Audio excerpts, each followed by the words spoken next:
Hi, my name is Silantro, and this is the next episode of XIAOYU-NANIGANS. And in this episode, we will be talking about b22 and d3+4 or spinner.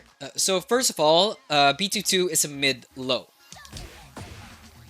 So it's a 15 frame startup move. It's a homing move. So your indicator for a homing move is the blue streaks, but the second hit is not a homing move.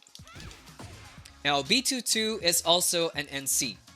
NC means natural combo, which means if the first one hits, the second one will hit. So in my practice mode, I went for standing and block all. So if, for example, we go, it will block. Like I said, this is a natural combo, so if the first one hits, it will hit. This has a very good delayable window, but the thing is, if you delay the second hit, it won't be a natural combo anymore. See? So be careful on delaying this as it will lose its natural combo. Now let's go with hit pluses first. So on hit, this will be +5. With the second hit, it will give you +4. On block, it will give you -6. And with the low, it will give you a -7. Now I will set my counter hit to always counter hit. And then we'll see what will happen. What's the importance of delaying it?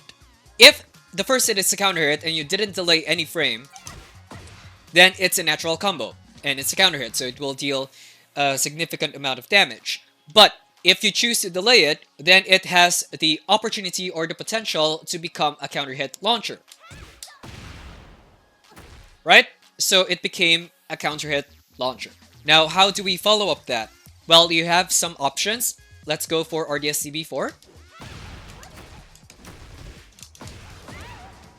Or you could go for your RDS 3. So it's up to you on what you will use, but I prefer doing RDS CB4. It's much more stable. On hit, even if it's a low, your enemy will still be standing. But if we set it to block all, then they will be in the crouching or the while standing state. Now I switched to Leo, and I want to show you this. He has a while standing 4 that is 11 frames, and he can go for a heat engager if he decides to go for a 1+2. Now you can say that you can easily punish that. I would recommend doing a parry after that, so I'll record the XIAOYU doing a parry after b22. So this is what the enemy XIAOYU will do. b22, and then we will block it, and then we will try Leo's while standing for 1+2. Right? It got parried.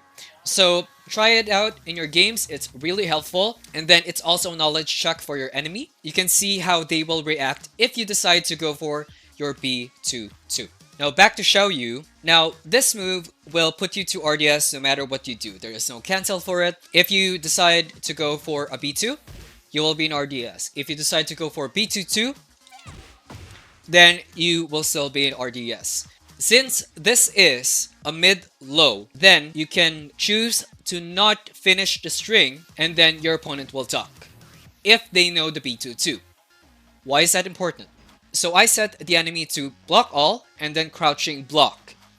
So if your opponent knows how this string works, they will block until the second hit. But let's say you didn't finish your b2. What will happen? You will be in the RDS state still. Your second hit of your b22 won't be blocked. So that means that you can mix this up with your other RDS moves. What do I mean by that? Let's say you didn't finish the string. You have a feeling, a gut feeling that your opponent will block it. So what do?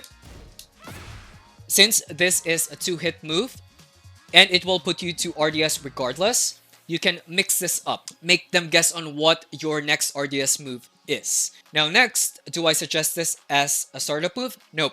Because, look at here, if I do B2 here, it won't even reach. Now if your opponent backdashes, then it won't even reach. And you'll just give the enemy the opportunity to punish you through whiff punishing or to parry your b22. Now the way that I use this move is around Ender. So let's say your opponent is at this health. Okay, let's say it's after a combo or anything like that. Now, since this has a mid-low, then if they choose to stand up while they are at this health, they will get hit with the mid. If they choose to still be on the ground, then they will get hit. So let's say you just went for your B2 and you didn't go for the low. That's still a mix-up. Why? Because your enemy now needs to know, are you gonna go RDS D3 or are you gonna go RDS 4? Now let's say you use RDS 4. RDS 4 hits grounded. If they choose to wake up after this, then it will get blocked. That's fine. But if after this, they try to interrupt you with a low kick or a mid kick, then you could go for your RDS 4 and then it will launch. Now I will be showing a clip compilation on how I use this move, and I hope you enjoy it. So see you in the next move, okay?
Now the next move for XIAOYU-NANIGANS is U3+4 or D3+4. Now this was actually a request from a comment, so I will be reading it to you. And it's from Yohei1849. Hey Silantro, thank you for the amazing guide. He is talking about the Road of the Phoenix. I will link it in the card above. Is it possible for you to make a XIAOYU-NANIGANS video with U or D3+4? The guide mentioned it's a slower sidestep, but a video explaining when or how to use it would be nice. I set the training dummy to do jabs after a lot of blocked moves. I always get clipped no matter what. Is it only for certain moves? Okay, now the thing is, U or D3+4 is not a magic move, right? So it doesn't mean that if you do this, then you do your spinner, it will dodge many attacks. How I want to approach this is use the spinner if you want to add a mental stack to your enemy, okay? This is not a spinner like Yoshi. This is more of like a feint. Or it's something like, what is the XIAOYU doing? What is the XIAOYU's next move? Or something like that. Because this one looks like a move. I know it's not anything offensive or even defensive. You're very vulnerable when you're doing your spinner. Remember that. You can get launched or anything like that. Let's say you are in this position, your opponent is not moving, you are not moving as well. If I do the side step, we will be at 1.94. Let's try to throw. It won't reach. But let's say you use a spinner In this case, I would go for U3+4. You will reach the enemy with your throw. So the thing is, if you decide to go for this movement, and then you went for a U3+4 out of nowhere, you will be near the enemy. Now, another way to use this is to add some movement when your opponent is waking up. So, I set the enemy to side ukemi. So, let's try to do a simple combo. Just do it. Right? So, let's try to just do your side set.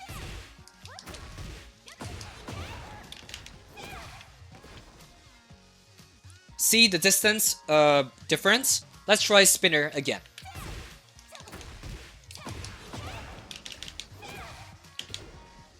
Now, since you know it's a mental stack and you will be closer to the enemy, you could try so many things. Now, you could go for a snake edge if you want.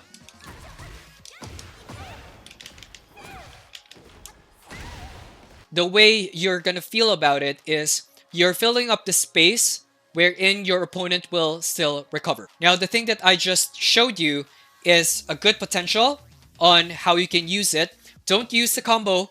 Don't do that after a hip 3+4, but I hope you know what I mean.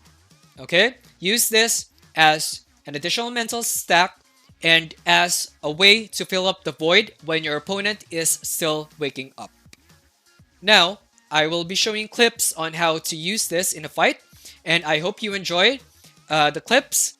And that's it for this episode of XIAOYU-NANIGANS featuring b22 and d3+4. Yohei, I hope I answered your question. Please enjoy the clip montage. See you in the next video. Bye!